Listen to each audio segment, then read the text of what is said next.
Hi guys, welcome back. Let me just start off this video by apologizing if my lighting is completely off. It's been a very grey and rainy day today, all day. Actually, rain was pouring down 10 minutes ago, and then all of a sudden the sun came out and it was just blazing through my windows, and now it's gone away again, so we'll see what happens. There may be some shifting in lights, and I hope it's not too disturbing if that does happen. So today I was thinking we'd talk about advent calendars first and foremost. I know I talked about it in the last couple of videos that I am dyeing a yarn advent calendar for the first time, just a small batch. And I am now at the point where I'm pretty much done with all the minis. And I live in Sweden, and in Sweden we celebrate Christmas Eve. So our advent calendars only go to the 24th. So first I was thinking I would do 23 minis and a full skein for the 24th. But I later decided I would do 24 minis, and for the 25th I would do a full skein, so that even if you are in, Sweden or Scandinavia or anywhere where we actually open our Christmas presents and everything on Christmas Eve, you would then just have a mini and a full skein. And for those of you that celebrate Christmas Day more and open your presents on Christmas morning or the morning of Christmas Day, you would have the full skein then. So currently I'm at the point where I'm done with all of the minis. I've done 24 different colored minis. None of them are any of the colors that are in my shop from before. I've never done any of these colors before, so that took a lot of work. And the only thing left to do now is to dye the full skeins, which I'm hoping to get done tomorrow. I had hoped to be further along with that project. Actually, I was hoping I would be done with the entire advent calendar. But last week, actually same day as I filmed the last podcast, only a couple of hours before, we had an incident, and it's kind of affected my entire week since then. I've had some issues sleeping, and it's been a bit of a harder week. So and it also affected my workflow and how much I was able to do and so on. So I still have to dye the full skeins, but hey, it's only mid-September, so we're still good. So that's happening, and sadly I can show you, of course, what I have been dyeing, which is, the downside of doing secret projects. Also, I can't show you any of the Christmas gifts I've been working on, which actually hasn't been all that much, but because there's another project that has been taking precedence, but I'll get back to that in a minute. So, yarn advent calendar en route will be done soon. Hopefully I will be able to put those in the shop next week. But I think yesterday, I was scrolling on Instagram, and I found this lovely lady in Stockholm, Maria. She also has a yarn shop, and Maria's Garn. And she did last year her own advent calendar, where she, I think she knit a pair of tights, and she had, if I understood it correctly, she had like the same color, but she knit so and so much every day. And this year she is doing, she's using her leftover yarns and making, this small balls of yarn, and she will make an advent calendar out of those, and she will knit something. I don't know if she's making a new pair of tights but some type of garment. And I thought that was an amazing idea, and I want to do that too. Because, I've been knitting for over 40 years now, so I have a lot of leftover yarns. So I'm going to do that as well. I will, of course, have one yarn advent calendar for myself of the one that I've been dyeing, and I'm also going to make one for myself with leftover yarns. Now, I realize I am not going to be able to make a pair of tights, because I'm going to need like a million full skeins for that, because my behind is, you get the picture. And I commented on Instagram on her post about this, and laughed and said I'm probably gonna have to find a different project, but I love the idea, and so I want to do that too. And she just laughed, and she said, well, you could always make oh my god, I don't know the English word for this, mamelucker. So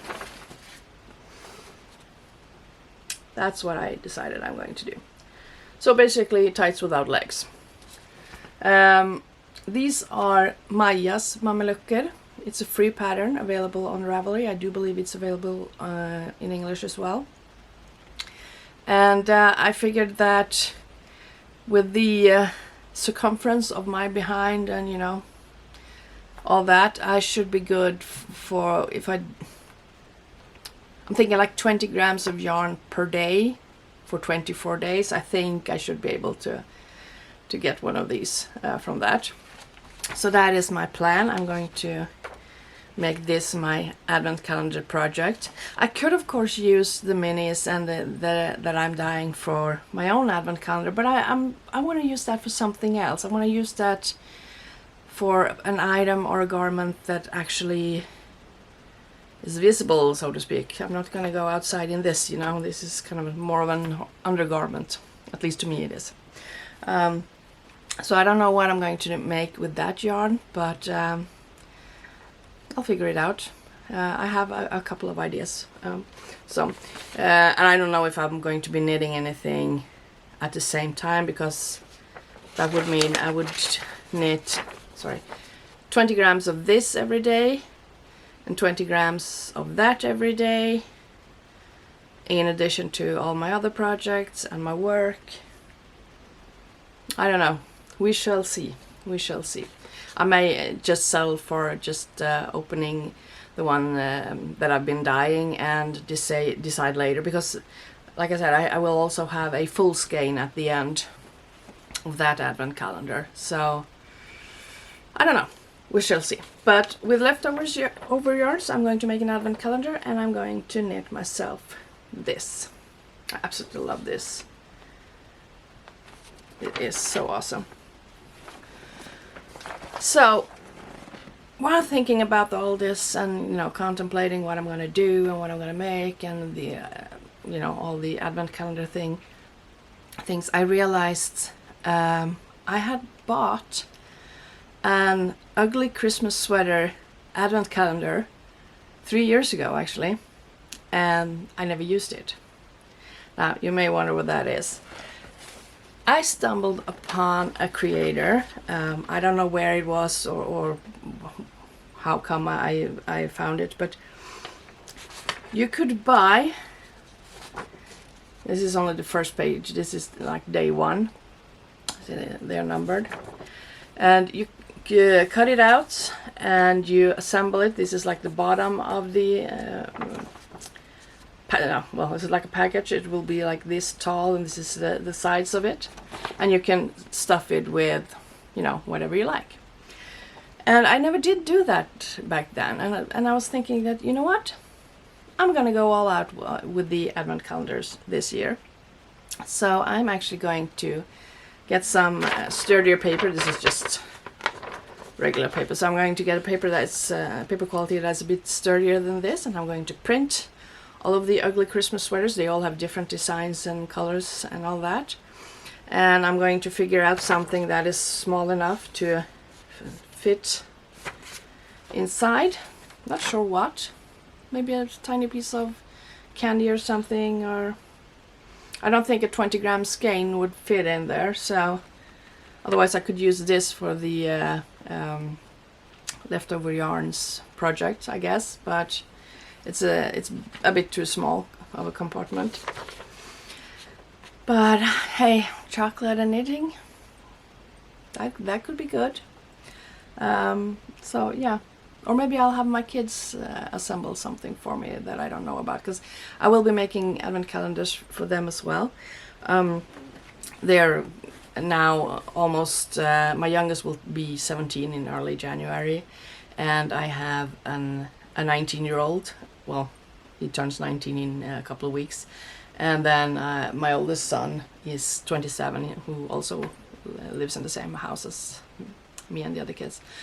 And so then they kind of passed the whole toys and all of that stuff. So what I did last year, I gave them an advent calendar of beverages, you know, like Coca-Cola or Fanta or Sprite, or, you know, there's all kinds of flavors, and I would just wrap them all up in like silver wrapping and put numbers on them and call it a day. And they actually really enjoy that, so they've asked to have that again this year, so I'm going to be making that too. Luckily that doesn't take long to make. So I guess I could ask them to come up with something to put in my ugly sweater calendar, maybe. I don't know, we shall see. So all in all, I will have an ugly sweater calendar. I will have this leftover yarn advent calendar. I will have the advent calendar that I'm dyeing, and also my sister and I make each other advent calendars each year, so I will be getting one from her as well. She has embroidered this amazing like Christmas themed picture. I'll be showing you that later on once we get to December, and I'll put that up. And she will send me all the tiny little packages, and I'll tie them on there. So I'll be opening a lot of advent calendars this year, which is good, I guess, because I was thinking of doing Vlogmas this year, so then at least I have something to show every day. But anyway, what little I have been able to work and get stuff done this week has been a lot about the yarn dyeing and the advent calendar for that. I had to redo a couple of the colors because I wasn't quite happy with how they turned out. I still have one that I'm sort of on the fence about. I'm not sure what I'm going to do with it. If I'm going to keep it as is, or if it needs some tweaking, we shall see. But I feel quite done with that part actually, so I'm ready to do tackle the full skeins and just be done already. I also need to number. I had this idea that I'm going to hand number each of the tiny packages, which I am now seriously reconsidering because, oh boy, I know I did make a small batch, but there's still a lot of numbers that I'm going to have to do by hand. So I may actually look to see if I can find some stickers or something instead, or my hand is probably going to fall off. Other than that, I was planning on starting to build that miniature house, which I am planning to use as a set for the online advent calendar. There's a lot of advent calendars happening, but the online advent calendar that I am thinking about making, I really want to make it.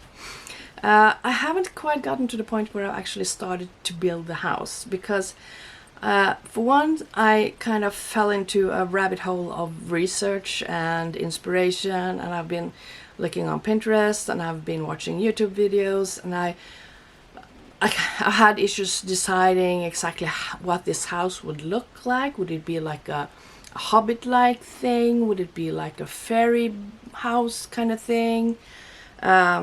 You know, so I got all the ideas. I did, however, order a couple of things because small craft shop online, well, it's also brick and mortar, but they had some discounts online, so I bought this tiny couch, and I bought a fairy door which opens as well for like a couple of euros each, and this thing which is like a roof over the door, like so. So I've been kind of adding on these smaller items that I could use for that if I want to. We'll see. I haven't decided yet. Like I said, I don't have a full plan, and I only have like a loose idea of the storyline for that advent calendar. But yeah, it's I'm having a lot of fun with it. I'm hoping that I will be able to get it all together and so that I will be able to make that advent calendar as well. So really looking forward to that. Other than that, I have been knitting. Now I did the very first yarn that I ever dyed were these. I don't remember if I showed you these last time, but I had a few skeins of this, and I had a small ball. I've been been using it previously in other projects as well. I have some here as well. So I've been contemplating what to make with this yarn, and I really wanted to do, have a fun project. And then I found this Victorian Cape.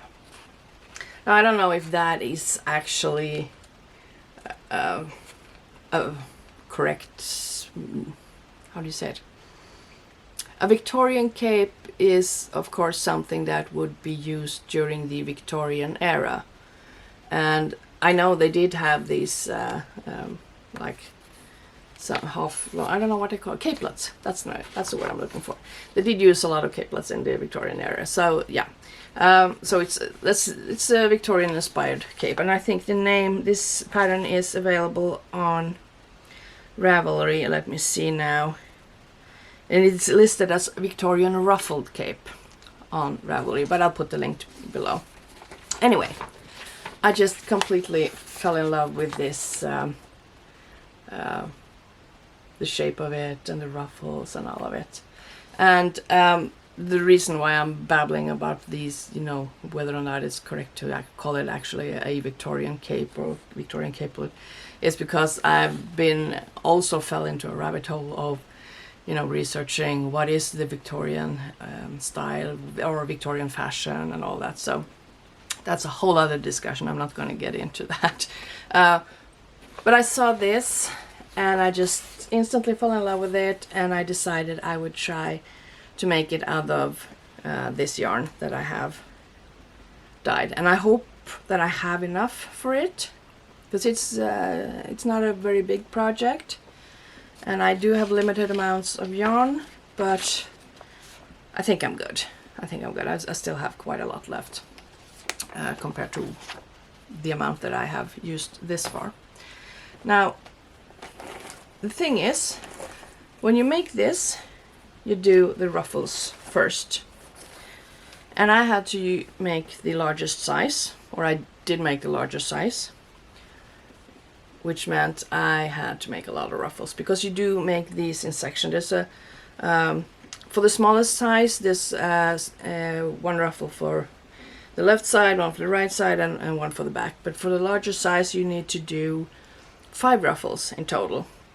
So that's what I've been doing for the past few days, and I have to say, it's been really satisfying to make these ruffles. It's I could just make ruffles, a lot of ruffles.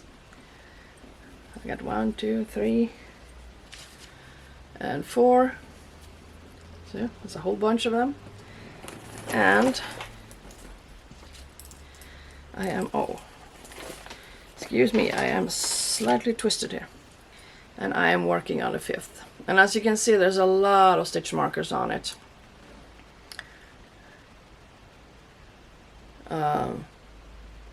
Which helps, because there's like a bunch of small sections when you work on this, and it helps. But when you get to this point, when you're almost done with the ruffle, I found it easier to just remove them, so that's what I'm going to do for the next step.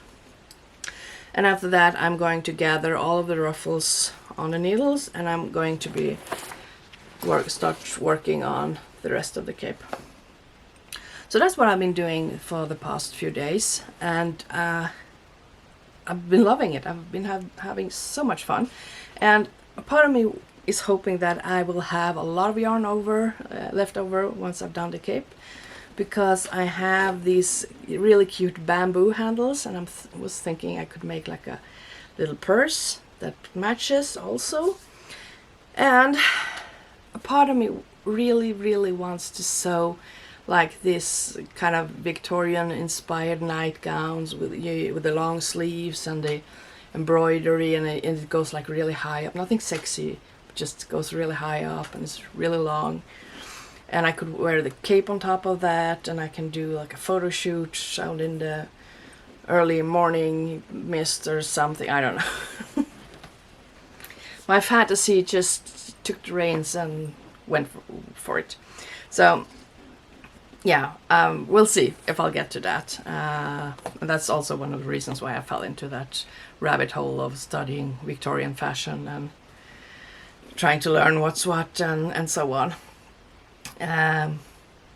So yeah, we'll see. Maybe I'll do that. I have like this huge old bed sheet, which is really heavy cotton, so I don't know if it's going to work very well, but it's embroidered already, so I could use that, and I could like repurpose that somehow, which is also something that I'm very much interested in. I really like the concept of me-made wardrobe, and I do find that I'm not a fan of fast fashion at all, for environmental reasons, for a lot of reasons. That doesn't mean I don't own stuff that are like cheap clothing. I do, but I try to keep it at a bare minimum, and well, I make a lot of my own clothes these days. And I also enjoy the process of making the clothes, of fitting them, so that I will have tailor-made clothes. That's essentially what it is. And I know I've never understood this compliment when you have made something, some item of clothing, and someone will compliment you by saying it looks like it's been bought or store-bought. Because when something is store-bought, it means it's mass-produced, usually by someone who is underpaid and overworked in a country on the other side of the earth. And I don't quite see why that would be a compliment. If anything, it's almost an insult, I think, because not to put down those seamstresses in any way. They are in a situation where they have to meet a certain demand because they don't get paid otherwise, and so on and so forth. But just that industry exists at all, and the fast fashion and the cheap fabrics and all of that is